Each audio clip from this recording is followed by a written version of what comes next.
किया है जो उन्होंने 3 अगस्त 2019 को दिया था कि अब जम्मू कश्मीर में कोई भारत का तिरंगा उठाने वाला हाथ नहीं होगा। तो मैंने उन्हें आज भी कहता हूं कि जम्मू कश्मीर के हर नागरिक के मन में देश के प्रति प्रेम है, अपने राष्ट्रीय ध्वज के प्रति प्रेम है। आप देश को तोड़ने वाली, देश के राष्ट्रीय ध्वज के खिलाफ बयान देने वाले कामत भक्ति का गीत है और राष्ट्रीय गीत है। मादरे वतन को सलाम कहने के लिए हर भारतीय का दिल करता है। ये केवल संकीर्ण मानसिकता वाले लोग राष्ट्रीय गीत का विरोध कर रहे हैं। मैं इनसे कहना चाहूँगा, दुनिया में कोई ऐसा देश है कि वहाँ के नागरिक राष्ट्रीय गीत पर टिप्पणी करें? उनकी ये टिप्पणी असंवैधानिक और राष्ट्रीय। कहा है कि हमारे धर्म पर इस तरह से सिंह लगाए जा रहे हैं। एम्बलम को इशू हुआ था जिस तरह से अशोक चिन्ह को लेकर श्राइन में आवाज उठाई गई थी। अब इस तरह ऐसा है कि मैं उनसे कहूँगा, छोटी बातें छोड़ें और पवित्र राष्ट्रगीत को मिलकर गाएं। सर, अब बड़गाम और नगरोटा के इलेक्शन है, ऐसा है कि एनसी दोनों जगह से हारेगी और भारतीय जनता पार्टी दोनों सीटें जीतेगी। ये जो क्लेम आप कर रहे हैं कि बेस क्या है इसका बेस क्या है?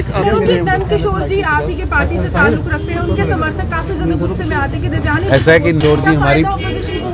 है कि नंद किशोर जी हमारी पार्टी के जिलाध्यक्ष हैं और बहुत पुराना कार्यकर्ता परिवार है और वो पूरी मेहनत से काम कर रहे हैं। खुद जुगल जी ने कमांड समेटी है।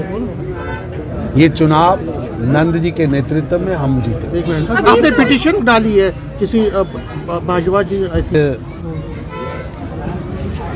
चुनाव आयोग में शिकायत की है कि तरन बाई इलेक्शन में पंजाब में कांग्रेस पार्टी रंगरेटे गुरु के बेटे के किताब से नवाजे हुए सिख धर्म के बड़े योद्धा बाबा जीवन सिंह जी का 9वें गुरु गुरु तेग बहादुर जी का शीश लिए हुआ चित्र चुनावी सभाओं में इस्तेमाल कर, चुनावी सभा में आप किसी भी महापुरुष का, धर्म का चिन्ह, फोटो का इस्तेमाल करना चुनाव आचार संहिता के विरुद्ध है।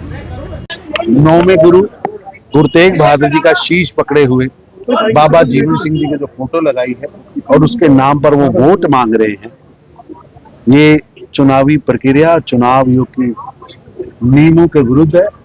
मैंने चुनाव आयोग से मांग की है कि तुरंत कांग्रेस के कैंडिडेट का पर्चा खारिज किया जाए, उन्हें चुनाव से हटाया जाए और एलओपी प्रताप सिंह बाजवा को चुनावी प्रक्रिया से हटाते हुए चुनाव में धार्मिक फोटो का इस्तेमाल करने पर कठोर कार्रवाई की। मुख्यमंत्री उमर अब्दुल्ला ये कह रहे हैं कि आप हिस्सा नहीं है, कि भाजपा हिस्सा है। इस समय सरकार की बड़ी सभा ये है कि स्टेट हुड को समय पर नहीं मिला है। सुप्रीम कोर्ट ने डिलिमिटेशन इलेक्शन में स्टेट हुड की बात की थी, इसमें से 2 चीजें तो हुई है। मेरा उनसे निवेदन है, आज 385 दिन हो गए उन्हें सरकार बनाए। जिन मुद्दों पर और जिन विषयों पर उन्होंने मैनिफेस्टो जारी किया था उसमें से एक भी शब्द वो पूरा नहीं किया। उमर अब्दुल्ला साहब, जनता ने आपको चाहे भाजपा से 1,26,000 कम वोट दिए हैं, लेकिन मेरा आपसे निवेदन है जनता से किया हुआ वादा पूरा करें। जनहित के काम करने पर उन्होंने किन्हें रोक रखा? एक भी फाइल बताएं जो कहीं रुकी हो। असल में कोई ऐसी फाइल ही नहीं जो जनहित की हो, मैनिफेस्टो को पूरा करने वाली हो, जिसे उमर अब्दुल्ला सरकार ने शुरू किया। ऐसा है कि बिजनेस रूल्स फ्रेम होते हैं और उस पर काम होता है। लेकिन आपको कौन रोक रहा है कि आपने मैनिफेस्टो में बिजली फ्री का वादा किया, फलाना वादा किया? कोई नहीं रोक रहा, उनके पास समय नहीं।